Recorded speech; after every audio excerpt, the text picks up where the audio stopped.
বলতেছে যে আপনারা আমাদেরকে স্বাধীন করুন, কারণ তারা জানে আবার যখন নতুন রাজনৈতিক দল আসবে, আপনারা সেই নতুন রাজনৈতিক দল যদি চাপে পড়ে তাহলে আপনারা আবার আমাদের বুকে গুলি চালাবেন। আপনারা যে গুলি চালাবেন না, এর গ্যারান্টি কি আমাদের দিবেন? কোন ছাত্রের উপরে, কোন জনতার উপরে, নিরাপদ জনতার উপরে, কোন মিছিলের উপরে যে গুলি চলবে না, মিছিল মিটিং যে স্বাধীনভাবে হবে, এর কোন গ্যারান্টি আছে?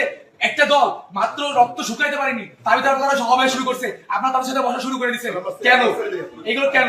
আপনারা জবাব দিয়ে আমরা বলি আপনাদের এই খুলনার অনেক প্রশাসন দেখছি, সেদিনকে আওয়ামী লীগের আমাদের যখন জোর করে তুলে নিয়ে যাওয়া হয়েছে, আওয়ামী লীগের অনেক আতিপাতি নেতারা আপনাদের আশপাশে ঘুরছে, আপনারা কোনো প্রতিবাদ করতে পারেন নাই।